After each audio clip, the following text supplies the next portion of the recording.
Нурдин мырза, саламатсызбы? Саламатсызбы. Мына эл аралык эмгек уюмунун номер 181 конвенциясы учурда абдан кызуу талкууланып жатат. Кечээ жогорку кеңештин тармактык комитетинде дагы бул маселе мындай депутаттар менен ошол мамлекеттик уюмдардын ортосунда, ошондой эле мына жеке агенттиктердин ортосунда чоң талкууну жаратты да. Анан ушундан баштайлычы, ошол эл аралык эмгек уюму, биз аны кыскартып МОД деген түшүнүк менен айтып жүрбөйбүзбү? МОД эл аралык келишими 181 конвенция, эмне болгон конвенция? Муну менен жеке кандай тааныштыгыңыз бар? Анын негизги максаты жөнүндө айтсаңыз алгачы. Бул болсо ошол 1997 жылы Женевада өндүрүлүп чыгылган ошол жеке агенттиктер боюнча конвенция. Чет өлкөгө жумушка орноштуруу. Чет өлкөдө болобу же мамлекет ичинде болобу, ошол жумушка орноштуруу боюнча конвенция. Анын ичинде бир нече пункт бар. Негизгиси ошол тышкы эмгек мигранттардын укугун коргоо максатында жазылган конвенция. Эгер жаңылбасам, бул конвенция мына 97-жылы кабыл алынган экен, бүгүнкү күндө мындай өнүккөн бир 40ка чукул өлкөдө ратификациядан өткөн экен да. Эмнеге эле анан Кыргызстанга келгенде эле мындай 10 чакты жылдан бери эле ушул конвенцияга биз киришибиз керек, ратификациядан өтүш керек деген сөз бүгүнкү күндө эле мындай аябай талкуу жаратып атат да. Бүгүнкү күндө эле эмне үчүн ушул жеке тышка жумушка орноштуруу боюнча агенттиктер мындай каршы болуп атасыздар? Себеби эмнеде? Бул конвенцияны айтып атасыз, ошол 40ка жакын мамлекет кабыл алыптыр деп. Эгерде ушул илгерки Совет Союзундагы, азыр СНГдагы мамлекеттерди алсак, анын ичинен бир гана Грузия, Молдова бул конвенцияны кабыл алышкан. Анткени алардыкы ушул Европага жакын жайгашкандыктан эч кандай мындай визасыз кирип чыгуу проблемасы жок да. Мисалы, Кыргызстанды алганда биздин тилекке каршы ушул көбүнчө мамлекет кирешеси ошол миграцияда жүргөн биздин жарандардын дагы акча которуу аркылуу мындай жан киреше алып келе жаткан үй бүлөлөр көп. Ошол себептен биз бул конвенцияга өтө кылдаттуу мындай мамиле менен анализ кылып кабыл алышыбыз керек. Анткени өзүңүздөр билесиңер, конвенцияны кабыл алса,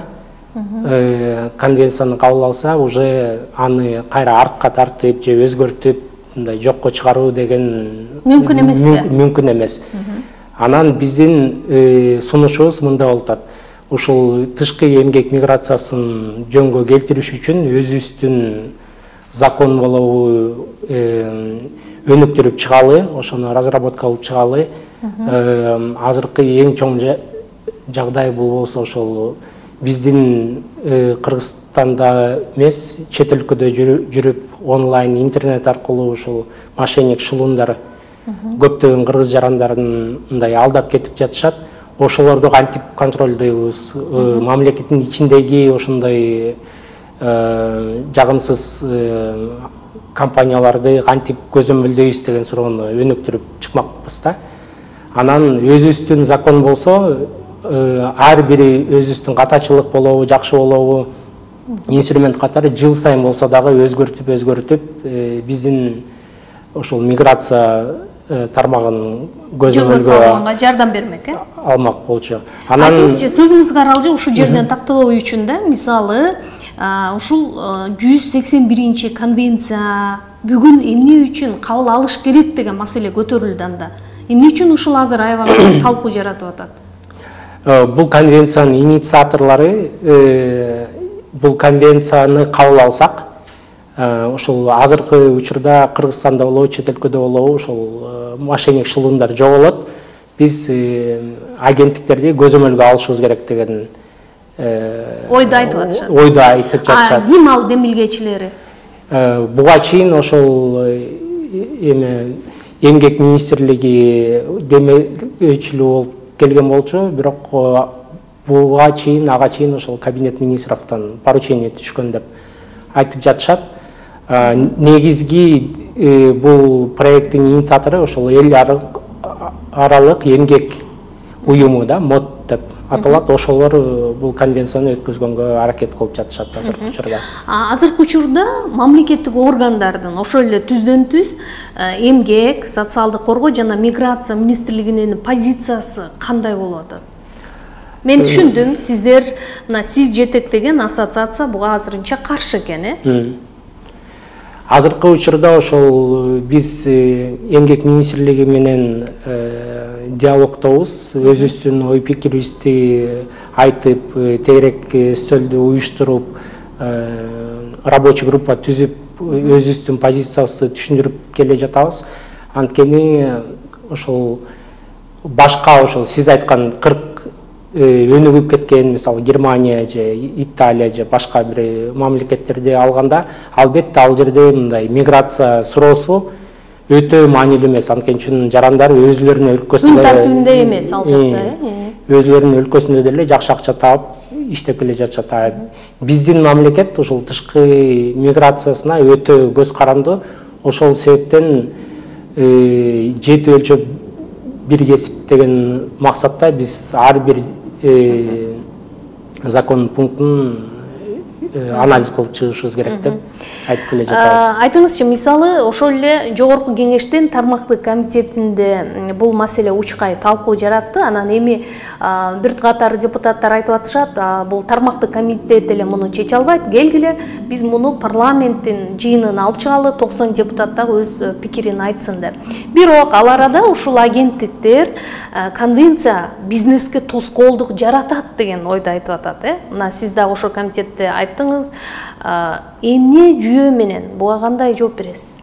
Негизи ушул жеке агенттиктер, негизи эле агенттик болобу же башка тармактагы коммерциялык структура болобу, биз болсо ошол кирешебизди мамлекеттен албастан ошол өзүбүздүн каражаттардан алып иш кылабыз. Бул болсо бизнестин түпкү мындай природасы ошондой да. Биз мисалы жеке жоопкерчилик чектелген компания болгондуктан биздин уставда деле мындай киреше алыш үчүн ачылган коммерциялык структура. Бирок ошол эле учурда биз болсо ошол мамлекетке керектүү дагы багытта иштеп жатабыз. Ошол жумушсуз калган адамдар Кыргызстандан эгерде кандай бир себептерден жумуш табылбай калса, биз аларды чет өлкөгө кетирип, мындай мамлекетке өнөктөш болуп келе жатабыз. Анан чындыгында ошол конвенциянын 7-чи пунктунда жеке агенттиктер эч кандай акча албасын деген пункту бар экен. Анан эгерде мисалы жеке компаниялар эч кандай киреше албаса, биз ошол биздин жарандарды чет өлкөгө кетиргенге эч кандай мындай мүмкүнчүлүк жок болуп калат. Бирок сөзүңүзгө аралжы, ошол эле учурда макул, мына жумуш издеген адамдардан акы алууга тыюу салынат деп атат, 7-чи берен экен. Агенттиктерге анда алардын көрсөткөн кызмат акысы үчүн ошол иш берүүчүлөр сиздерге төлөп берген атпайбы? Азыркы учурда ошол идеалдуу вариантта албетте ошондой болсо жакшы болмок. Бирок мен мисалы келтирип кетейин. Европа мамлекетин алсак, ири чоң мындай заводдор бар, там Volkswagen болобу, Mercedes болобу.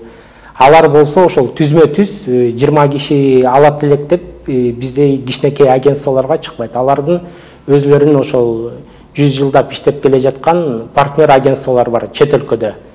Анан алар болсо ошол жумуш таап берүү, жумуш менен камсыздаган набор кылган функцияларын ошол агенттиктерге тапшырып беришкен. Анан кызматын да ошол агенттиктерге төлөшөт да. Башкача айтканда, кесипкөй адистерди тартканга алар аракет кылышат, туурабы?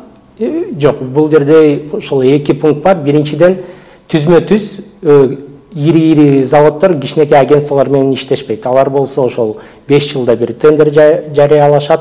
Анан 5 жыл бою ошол Европада жүргөн чоң агентстволор менен иштешет. Кыргыз агенттиктеринин көбү ошондой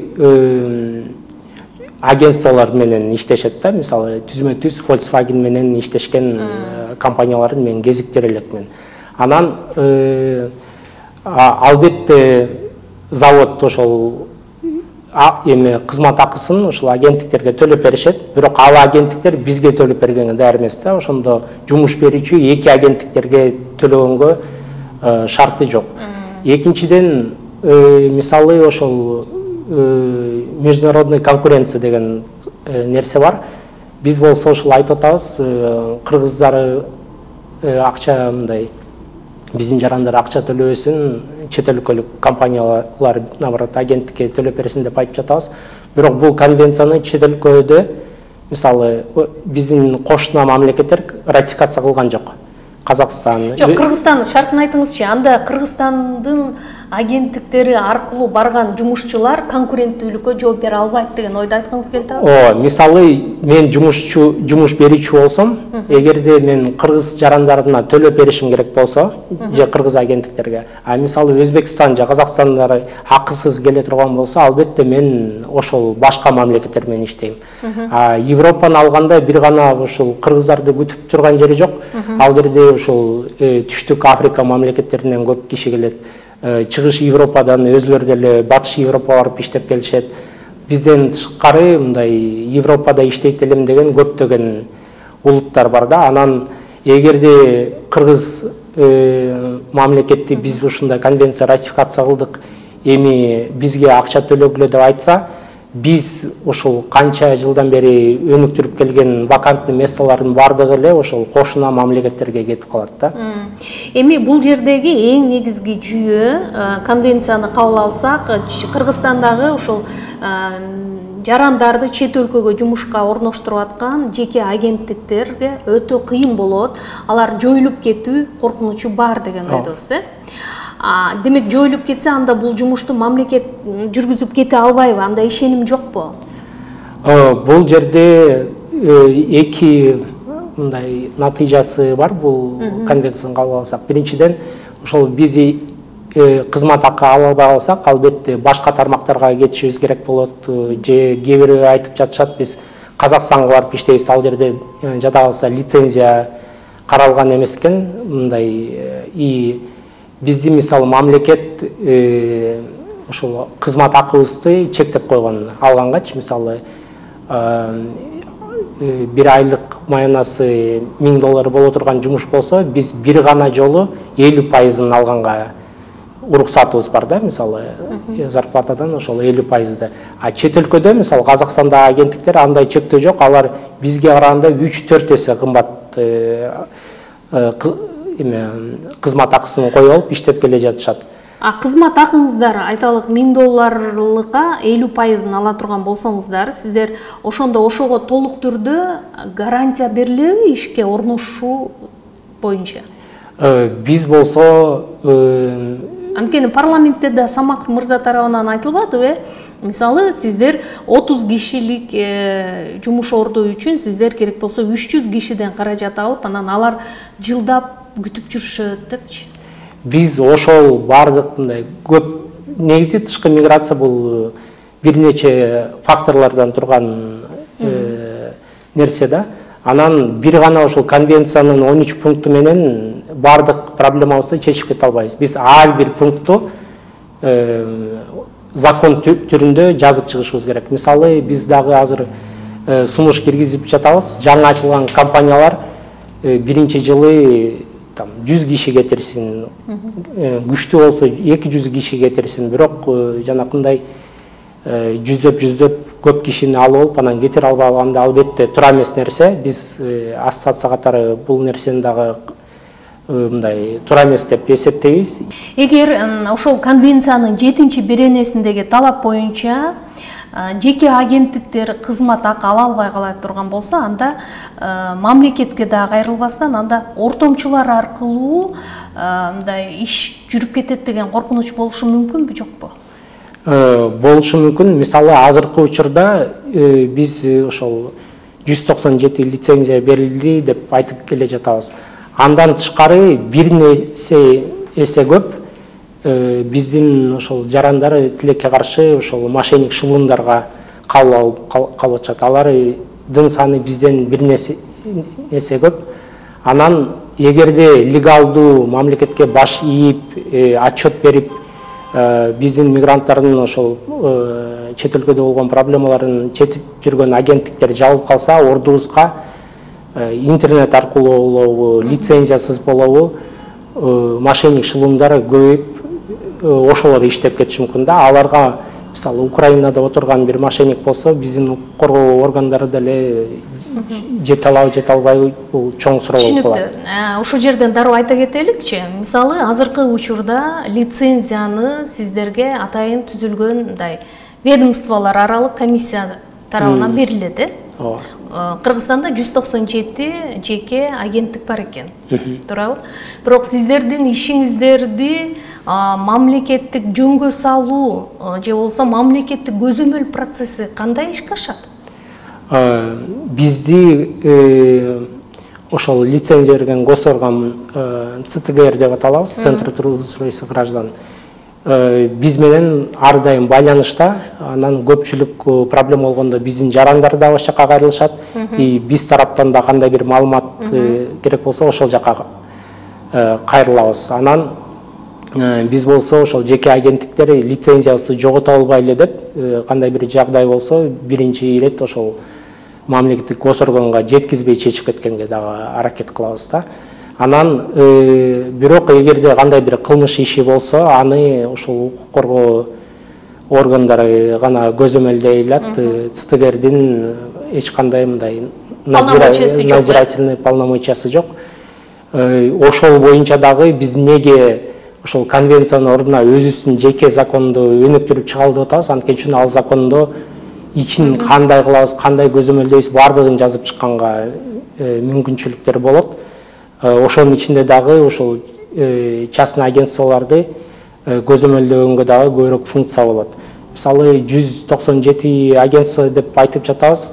Негизи бул сан дагы көп деп эсептейбиз. Андан көрөк ошол кыскартып, таза так отчет берип, элди алдабай иштей турган канча бир агентство болсо, керек болсо ошол жарымын деле кыскартып. Кандай критерий менен анда кыскартыш керек деп ойлойсуз?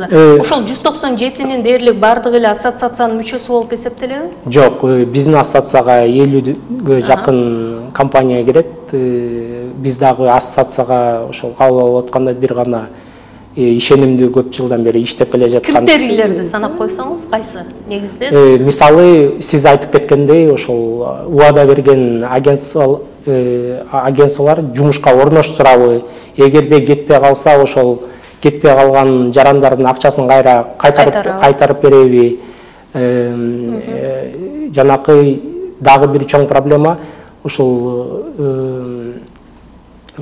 клиент топтойбузда эле Германиянын өзүнүн жарандары албаган акча маянаны убада кылып алдап кетип аткан учурлар болот. Минустарын айтышпайт.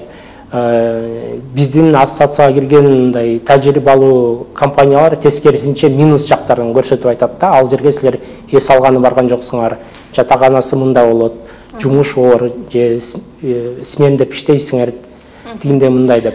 Мисалы, сиз багы колуңузду көкүрөгүңүзгө коюп айтсаңыз, чындыгында мамлекеттин ошол жеке агенттиктерди көзөмөлдөгөнгө мындай укуругу жетип атабы? Азыркы учурда мошенниктерди тескерисинче айтайын, ансыз деле көзөмөлдөнүп жүрүп, лицензия алып, так иштеген агентстволорго көзөмөлү жетип жатат.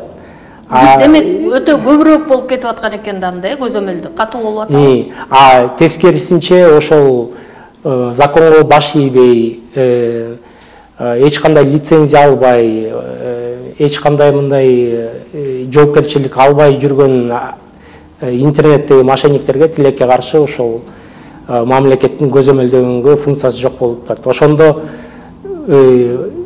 ошол Кыргызстанда жүргөн мошенниктер үчүн легалдуу иштеген агентстволор жабылганга мажбур болуп атабыз да азыркы учурда. Бул конвенцияны окуп келсеңиз, бул бир гана мамлекетке баш ийген, ансыз деле көзөмөлдөнгөн агентстволорго таасир эткен нерсе да. Бул конвенцияда түзмө-түз мошенниктерге күрөшө турган эч кандай функциясы жок. ошол мошенниктер менен күрөшөбүз десек, анда бир гана өзүбүздүн ошол кыргыз законду алып, өзүбүздүн мындай конъюнктурабызга туралап, мындай эме шаг за шагом дегенде акырын өнүктүрүшүбүз керек. Бир конвенция менен бардык проблеманы чечип кетиш мүмкүн эмес. Биз ага даяр эмеспиз. Мисалы, Орусиядагы абал боюнча, Орусияда жанагы Мончодогу кырдаал боюнча ошол мигранттар жабыркагандар, мисалы, эгерде жеке менчик агенттиктер аркылуу кеткен болсо, анда ал агенттиктердин ролу кандай болмок? Биз болсо, ошол биздин ассоциациябыздын негизги миссиясы ошол диверсификация внешней трудовой миграции деп орусча түптөгөнбүз. Албетте Россия биздин өнөктөш мамлекет, көп жылдан бери бизге чейинки ошол муундар барып иштеп балдарын чоңойтуп келишти. Бирок азыркы учурда бир гана Россияга көз карабастан башка 29 багыт боюнча иштеп келе жатабыз. Ошол агентстволор потенциал дагы деле көп да. Анан келе жаткан муундарга ошол бир гана Россияны карай бербегиле, мына Европа турат, Германия турат, Болгария, Италия, көп деген мүмкүнчүлүктөр бар деп биз ошол Россияга кете турган адамдарды башка багыттарга үнүктөп. Түшүнүктүү, ал жагы жана суроодон кыйгачып өтүп кеттиңиз. Ошондой кырдаалда эгер ошол абалдагы түшүп калган мигранттар жеке агенттиктер аркылуу кеткен болсо, сиздер эмне чара көрө алмаксыздар да? Азыр эми көпчүлүк учурда ушундай коомчулукта сын пикирлер айтылып атпайбы? Аларга эч кандай Кыргызстандын мамлекетинин өзүнүн мындай реакциясы байкалбай атат депчи? Мисалы, Россия боюнча түзмө-түз айта албайбыз, анткени биздин ассоциацияда Россия багытында иштеген агентстволор жок. Биз ошол батыш башка өлкөгө кеткен болсо, ошол кырдаал айтыңызчы. Турция болобу, Германияда болобу, мындай адам укуктарын бузуу даже мындай жаман түшүндө да келбейт да, антип банядан. Жок, эгер болуп калса. Эгерде болуп калса, биз болсо чоң проблема болсо, биринчи ирет чет өлкөгө чыгабыз. Өзүбүздүн партнерлор менен жолугушабыз. Бардык жарандарды чогултабыз. Консульский службалар керек болсо, алар менен биргеликте иштешебиз. Анан компенсация, моралдык чыгым төлөнөт беле агенттиктер тарабынан? Ал жерден, мисалы, бул жерде сиз суроону мындай башкача берип жатасыз. Бул жерде мамлекеттик госоргандар тарабынан проблема болуп атат да. Жок, эгер туура бул жерде эгерде ошону жеке менчик агенттиктер жиберген болсочу, ошол мигранттарды, анын жоопкерчилик маселеси. Биз мисалы башка пример келтирейин. Өткөн жылы бир чоң заводдо Европада мындай күтүлбөстөн 300гө жакын кыргыз жарандары жумушсуз калды. Ал компания банкрот болуп кетти. Агентство эмне кылды? Биринчиден жанына барышты. Жатакана таап беришти. Кетем дегендерге авиабилет сатып беришти, мисалы Кыргызстанга. Анан жок, мен кеткенге шартым жок, иштешим керек дегенге кайра башка жумуш таап берди. Биз мисалы ошондой деңгээлде аларга гарантия бере алабыз. Эгерде мисалы кандай бир жумуш берүүчү тараптан, юридикалык тараптан мындай укуктары нарушаться этсе, биз болсо ошол өзүбүз, мисалы мен жеке опытыман алсам, саатына 250-300 евролук турган юристтерге кайрылып, $1000 деген долларды төлөп берип, ошол укуктарды сактап калган учурлар болгон да. Анан эгерде мисалы кыргыз жарандары агентствосуз өзүлөр кетсе, биринчиден көп нерсени билбестен дагы укуктарды буза болушу мүмкүн, аяктын закондору. Экинчиден, ушундай ситуация болуп калса, мамлекетте албетте аларга көзөмөлдөп жардам кылышат, бирок консульстволордун дагы кадровый составы жетишпестигиндей, мындай частный агентстводай тез ыкчам реакция кыла албашы мүмкүн деп ойлойм. Азыр жарандар макул чет өлкөлүк ушул ишке орноштуруп аткан жеке менчик агенттиктердин мындай ишин кантип текшерип, ишенимдүү экендигин биле алышат. Кандай рычаг бар? Азыр болсо ошол бардык эле укмуш жазышат, бирок негизи мамлекеттик сайт бар, Мигрант KG деген, ал болсо ошол эмгек министрлигинин астындагы подразделениясынын сайты бардыгы эле билип калышты окшойт. Ошол Англияга кетип жүрүшөт, билип калышты. Ошондо кайсы агентстволордун лицензиясы бар, списогу бар. Азыр болсо керек болсо рейтингти дагы киргизгенге аракет кылып жатат. Кайсы агентство таза иштейт деген, же так иштейт деген рейтинг киргизип жатышат. Анан ошол списоктон карап, эгерде ошол сиздер кайрылып аткан, жарандар кайрылып аткан агентство ошол списокто бар болсо, лицензиясы бар болсо, анда ишенсе болот. Эгерде даже кандай бир проблемалар кийин чыкса, мамлекет көзөмөлдөп берет. Анан эгерде интернеттен таргет аркылуу силерге бир жардама келсе, ошол Европада деле немистер мисалы өзүлөрү деле 2,5 миң доллар, евро иштеген акча маяналар менен иштеп келишат. Бул жерде ошол мошенник шылымдар 3 миң, 4 миң евро зарплата аласыңар, эч кандай чектөө жок. Жатагана, авиабилет бардыгын төлөп беребиз, бир гана ошол предоплата төлөп кой деп анан жок болуп кетип атышат да. Ошондой болсо, списокто жок болсо, лицензиясы жок болсо, лучше биздин ошол кыргызстандык жеке агенттиктерге же мамлекетке кайрылганыңар туура деп. Мисалы ишке орноштуруу учурунда ошол эмгек шарттарынын ачыктыгы кантип камсыздалат?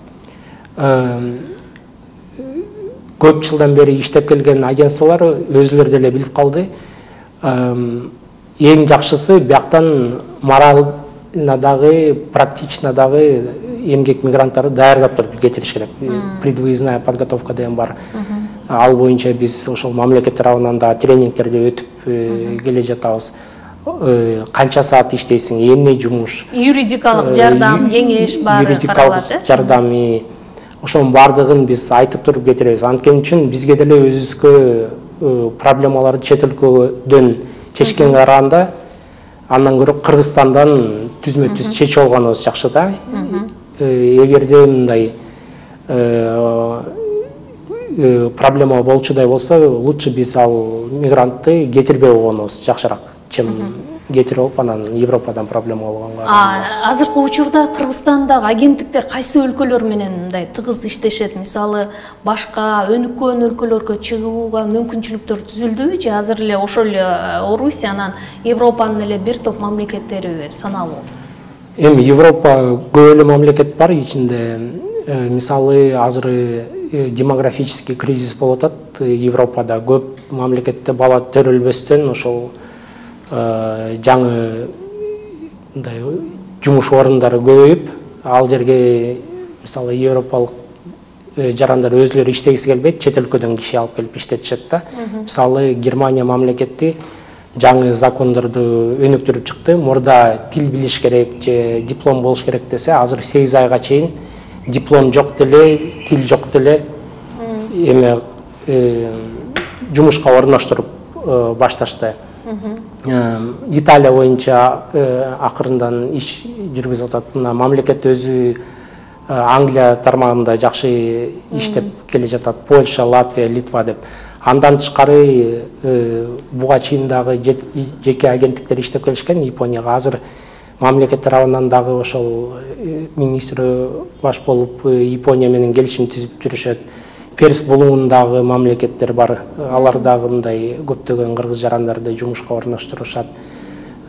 Бизге эгерде ушул багыттарды сапаттуу өнүктүрсөк, бизге ошол Россияга кеткен миграциялык потоктор диверсификацияланганга толук түрдө жетишмек деп ойлойм да. Бир мигрантты ишке орноштуруш үчүн канча убакыт талап кылынат?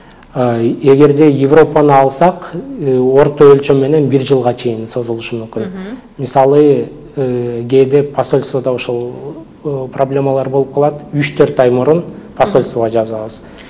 Ага чейин жумуш уруксат документтерин алганга дагы 2-3 ай кетиши мүмкүн. Андан тышкары, мисалы, эгерде тил билиш керек болгон мамлекеттер болсо, тил дагы даярдалыш керек. Ошентип мындай. Мисалы, жаран чет өлкөдө ошо келишимден тышкары ишке тартылып калса, кандай аракет көрөсүздөр? Биз болсо жумуш берүүчү менен биринчи ирет сүйлөшөбүз. Келишим бар, ошол келишим боюнча сурайбыз. эгерде жумуш берүүчү чындыгында байкабастыктан же башка бир шарттардан мындай катачылык кетилип калса, албетте оңдоп кетебиз. Бул идеалдуу вариант. Эгерде биз байкасак, что мындай жумуш берүүчүлөр дагы Европаны алсак деле бардыгы эле идеалдуу эмес, ал жерде деле өзүлөрүнүн мындай арзаныраак чыгып кетейин же утуп кетейин деген дагы жумуш берүүчүлөр бар. Эгерде алар ошол келишимди сактабагандай ою болсо, биз базабыздан башка жумуш орундарын уже караштырып, жакшы вакансияга алмаштырып кеткенге аракет кылабыз. Иш берүүчүлөрдү кантип тандайсыздар, кантип текшересиздер? Биз иш берүүчүлөр менен кээде мындай ойдогудай болбой калган учурлар кездешеби кийин? Ооба. Иш берүүчүлөр менен иштешкенде ошол жаңы компаниялар кандай катачылыктар кетиришет, бир таанышкан адамга эле ошол 1000 кишиге алам десе эле 500-600 киши берип эле ошол кайда берерлик мамиле кылышат да. Чындыгы мындай тажрыйбалуу агенттиктер биринчи жылы 5 адам менен иштейт же 10 адам менен иштейт. Кетирип атканда дагы өзүлөрү таанып, буга чейин барып келген мигранттар менен иштешип, мындай ишенимдүү адамдар менен иштешип. Алар мындай өзүнүн тажрыйбалуу дагы болуп калат да, ал жакта укуктук жагын алганда. Чебер деп. Анан бардыгы жакшы болсо, эмки жылы давай 20 киши кетирели деп ушинтип аз-аздан өнүктүрөт да. Жанагынтип биринчи жылы ачылып, анан 1000 киши кетирем дегенде ошол тажрыйбасы жетпей калышы мүмкүн да. Мисалы, кайсы мамлекеттерде иштөө коопсузураак деген нерсе барбы? Же болбосо кайсы мамлекетте иштөө мындай тоокелдүүлүк бар деген жагдай? Эң мындай мыйзам күчтүү иштеген өлкөлөр бул Япония, Европанын мисалы мамлекеттери, Германия. Ал жерден өзүлөрүнүн жарандарын кандай укуктары бар болсо, чет өлкөлүк мигранттын эгерде легалдуу түрдө келген болсо, бирдей укуктары сакталат да. Мындай тоокел көбүрөөк болгон мамлекеттер менин оюмча азыркы учурда Россия мамлекети болуп турат. Ал жерде плюстары дагы бар, бирок тилекке каршы кийинки жыл ошол көзөмөлдө көбүрөөк болгон сайын кыйыныраак болуп келе жатат. Мисалы, Кыргызстан жаңы мындай өлкөлөргө чыгыш үчүн кайсы өлкөлөр менен мындай кызматташуу пландары бар азыр? Буга чейин айта кеткендей, ошол Европанын биз көп болсо мына Германияга бир 5000дей адам кетет жылына жумушка, туристическийден тышкары. Болгарияга 3000дей кетет, Турция бар 15-20 миң. Анан калган мамлекеттерге биз жакында элекпиз. Англия бар, андан тышкары көп эле мамлекеттер бар. Биз такыр эле мындай иштей элекпиз. Норвегия, Финляндияларга чанда бир агентстволор кетиришет, бирок алардын потенциалы көп. Биз болсо ушул эле Европа, Япония, анан Перс булуңун мамлекеттерин алсак, келечектеги бир 4-5 жылга кенен жетиштүү иш бар да ал тармакта. Мисалы, азыр жеке агенттиктер албетте ошол эмгек мигранттардын эсебинен ишке жөнөтүп жаткан учурда мигрант кылып кирешени көбүрөөк таап атасыздар. Бирок алар өлкөнүн экономикасына кошуп аткан салымы кандай? Салыктан тышкары барбы? Ушул көп адамдар ойлойт, агенттиктер ар бири жарандан 3000-4000 доллар киреше көрүшөт деп. Биздики дагы жолу айта кетмекчимин, мамлекет чектөө койгон. Ошол өзүбүздүн закондор болгон неси жакшы. Мисалы, Турция мамлекетине көп адамдар кетип жатышат, ал жерде зарплата 700 доллар деп коелу, 600-700 доллар. Эң максимум, э? Анан ошол жеке агенттик 300 доллардан жогору аларга мындай кызмат акы кое албайт да. Германияга ошол көбүнчө жайкы жумуштарга барып келишет, ал жерде 400 евро, 420 евро ошол багыттагы эмелер, суммалар. Ал жерде 3000-4000 доллар эч ким таппайт. Биз ошол бир гана көптөн бери иштеп ири сандагы адамдарды кетирип, жүздөгөн адамдар кетирип, ошондон киреше табабыз. Бизнес тарабынан караганда биздин киреше 30%-дан 35%-га чейин болушу мүмкүн. Анткени үчүн мисалы биздин жарандар ошол чет өлкөгө кетиргендерде бир гана ошол акча алган жеринен баштап санашат да. Мисалы жумуш орун табыш үчүн кээде бир жумуш орун табышына кеткен акча $250 чейин кетет. Анткени үчүн биз бир нече жолу аны командировкага барып сүйлөшүп келебиз. Ар бир шаарга барганда жатаганага кетет, транспортко кетет, авиабилеттерге кетет. Ошонун баарын бириктирсек, биздики башка ошол багытта иштеген бизнестен кирешебиз андан көп эмес да. Айтыңызчы, жанагы маектин башындагы темага кайтып келгим келип атат, конвенция маселеси.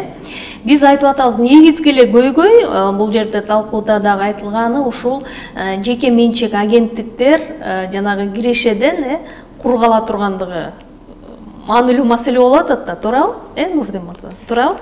Анан ушул кызмат акын албай калсаңыздар, сиздер анда жоюлуп кетүү коркунучу бар деп атасыздар, туурабы? Башка көйгөй жокпу?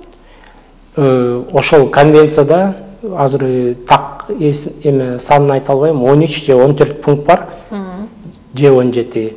Ошонун бир эле 7-чи пунктта көйгөй болуп атат да. Анан биз болсо коммерческий структура болуп атабыз. Биз башка деле бизнес катары киреш мындай мамлекет түзгөн закон боюнча иштеп, таза адал киреше алабыз деген максат менен иштеп келе жатабыз. Анан албетте эгерде бизди ошол киреше албагыла десе, анда бизге иштегенге мындай эч кандай кызыкчылык болбой калат. Биз болсо социальный эч кандай дотация албайбыз. Мамлекет бизди колдоп, мисалы, мынча адам жумушка кетирсеңиз, биз силерге расходторуңарда жаап беребиз деген келишимдер жок. Ошол себептен биз бир гана ошол өзүбүздүн каражаттары төлөп берген кызмат акы менен иш кылып келе жатабыз да. Жанакы калган ошол 7-чи пункттан калган бардык пункттарды биз өзүбүздүн ошол өнүктүрүүчү закондун ичине киргизип койсок, ошондо конвенциянын керектүү пункттарын ошол биздин мыйзамга киргизип бергиле деп өзүбүз сурабыз. Анда ошол сиз айтып аткан 13кө жакын жобого калгандарына негизинен жеке менчик агенттиктер макул эле экен да, Биз макулбуз, аны керек болсо ошол өзүбүз да суранабыз да. Эми эгерде парламентте бул конвенция ратификациядан өтүп кетсе, эмне кыласыздар? Кандай кадам болушу мүмкүн? Эми кээ бир агенттиктер азыртан ойлонуп баштап атышат. Мисалы, биз Алматыга барып иштемекпиз деп, мисалы, бир коллегабыз бар, круизный лайнер менен иштеп келе жатат. Ал жерде лицензия да кереги жок экен, каржылар да көбүрөөк экен деп. Анан натыйжасында ошол Кыргызстандан барат элек, биз дагы круизный лайнерге иштейт элек деген жарандар тилекке каршы ошол алматылык уже компанияларга кайрылыш керек болуп калат. Ал жерде жоопкерчилик дагы аз болуп калат. Эми мындай укук коргоо тармагынан кыргыз жарандарга кызмат акысы да кымбатыраак болуп калат. Башкалар айтат, биз башка тармактагы бизнестерге кетебиз деп айтат. Анан үчүнчүлөр айтат, ошол азыркы учурда тилекке каршы легалдуу иштеп, ошол көптөгөн уюмдарга, жолугушууларга, тренингтерге барып отличник болгон агентстволор постоянно мындай таяк жеп жүрөбүз, а мошенниктерге каршы эч кандай мындай чара көрүлгөн жок да. Кээ бири айтышат, ошол биз анда ошолордун катарына да кошулуп кетишибиз мүмкүн деген дагы коркунуч бар. Бирок мамлекет лицензия алууну калтыра бериш керек деп эсептейсиздер, Эми лицензияны эмне үчүн мындай кызыкчылык бар, анткени үчүн биз лицензия алабыз, закон боюнча өзүбүздүн кызматыбызды кылабыз, анан киреше табабыз деген максат менен алабыз да лицензияны. А эгерде мамлекет лицензия алгыла, бирок кирешеңер жок болсун десе, анда уже мындай бизнес катары бизге эми жок болуп калат да, кызыкчылык жок болуп калат. Соңку сунушумуз эмнени айтасыз эми? Биздин соңку сунушубуз мындай, ошол башка кошуна мамлекеттер болобу, конвенцияны эч ким кабыл алган жок. Өзбекстан ушул конвенцияны кабыл алабыз деп, акысыз кызмат көрсөтсүн агентстволор деп кызмат кылып, закон кылып киргизип, кайра аны отмена кылды, артка тартты, демек иштелбей койду. Биз дагы ушул шашылыш түрдө бул конвенцияны кабыл алып, кийин мындай жилетип калбайлы деген ойдобуз. Андан көрөк ошол Кыргызстанга керектүү өзүбүздүн законопроектти өнүктүрүп чыгалы, мошенниктерди жөнгө салуу, мындай туура эмес иштеген агентстволорду дагы мындай кыскартып, бирок өзүбүздүн закон менен ошонун баарын көзөмөлдөйлү деген сунушубуз бар. Чоң рахмат анда, маегиңизге ийгилик каалайм.